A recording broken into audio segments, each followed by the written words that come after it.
Okay, so I've been thinking about the law, God's law, all laws. And it occurs to me that sometimes we think that we can live according to what we want, and we get upset about the fact that living the way a sinful person wants to live has a bad consequence. And so, according to this way of thinking, is this discussion that I have here today. So, let's begin by thinking about the fact that God made all the laws. He didn't just make the Ten Commandments, He didn't just make the two commandments, He made all the laws. So we're talking about the law of gravity, or the law of, all the physical laws as well. Now, the basis of which I can say that is because God made everything. God made the world, Genesis tells us that, and God must have made all the laws that work to keep the world working. So He made all the laws of physics and thermodynamics and health and all of those laws. So anyway, God made all the laws. Now, there's some of the laws that we can break and get away with, and some laws that we can't break and get away with. Now, what are those laws? So, laws that we cannot break and get away with is like the law of gravity. If we try and break the law of gravity by, like when you're a child, you get a plastic shopping bag and you jump from the roof of the house hoping that it would act like a parachute, there's an effect. You could break your ankle or leg or something like that. So you can't break the law of gravity. It's always going to pull you down towards the earth. Now, some laws that you can break are, for instance, the Ten Commandments. Like, you can break the Ten Commandments and, for the moment, get away with it.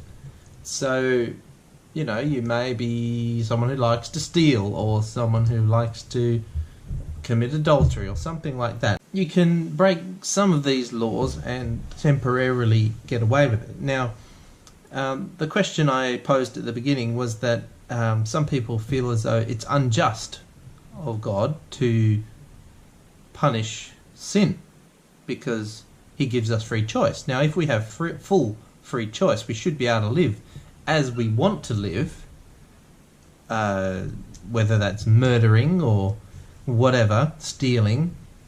We should be able to live like that and have no consequences at all because we're free.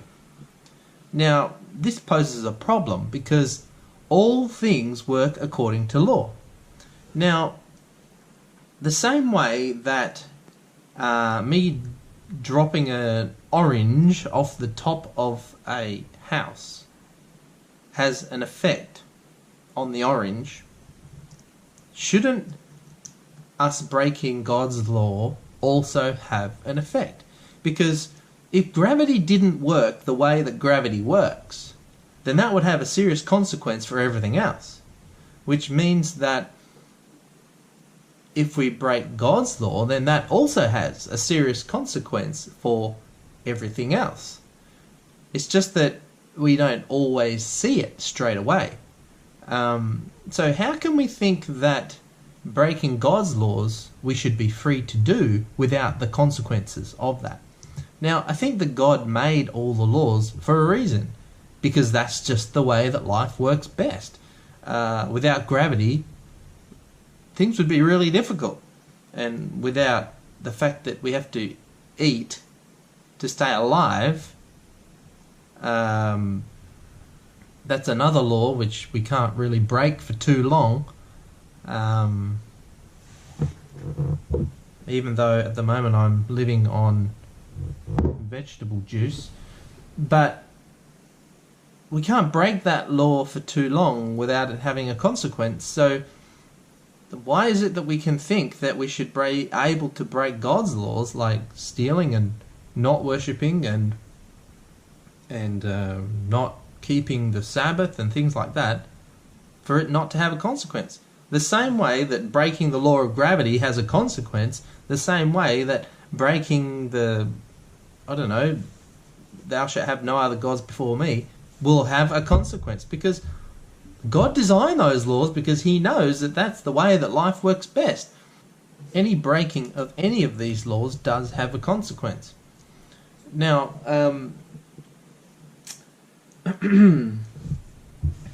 why are we able to break some laws and it not immediately affect us? Well, that's a really simple one. Because in the same way that when Adam and Eve sinned, they didn't die immediately from that sin.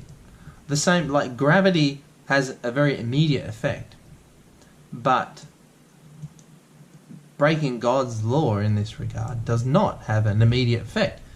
And I think there's a very simple answer to that, and that is God's grace. He has allowed us to live in a lawless condition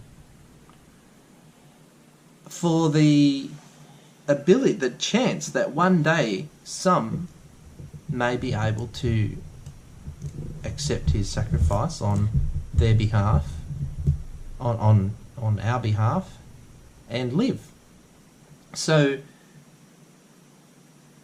God has taken the penalty of sin onto himself so that we have the chance to live, even though we're living outside of the law. So it's almost the same thing as an engine. Say, for example, you have your car and you put orange juice in the petrol tank. Now, that car shouldn't run. But with grace, that car will run until the point that you learn, no, it shouldn't have orange juice, it should have petrol in the petrol tank. So it's sort of like that. We live in this condition of sin, and God allows us to live in it, but he doesn't want us to. Until the point where we come and we understand that actually we need to be saved from sin, we need to accept God's grace on our behalf, and we begin to live the way that he intended it. And life works best that way. Now, the penalty of our sin hasn't been realised yet. That's why many people can break God's law very happily all of their lives and nothing ever happens. I remember when I was a young person, driving my vehicle very erratically, the police having caught me, they didn't fine me, they set me up with a court date, and unfortunately a little while later in the mail I got a letter saying I need to go and visit the court. Now, I had already broken the law, and it could have been maybe a month or two before I had to go to court. And then when I went to court, that's when the penalty actually took effect. So even though I had broken the law 2 months ago, nothing had happened to me until the actual court date where the court said, all right, now you've lost your license and you have to pay a big fine. So it's sort of like that, except with Jesus, we might be under the penalty, or we're already guilty of the sin. It just hasn't taken effect yet. And then when Jesus Christ dies on the cross to save us from our sins, and we accept that, he takes away that penalty like we'd never done it at all, ever. So anyhow, this is my little rant on the law, and some of the things that make sense to me.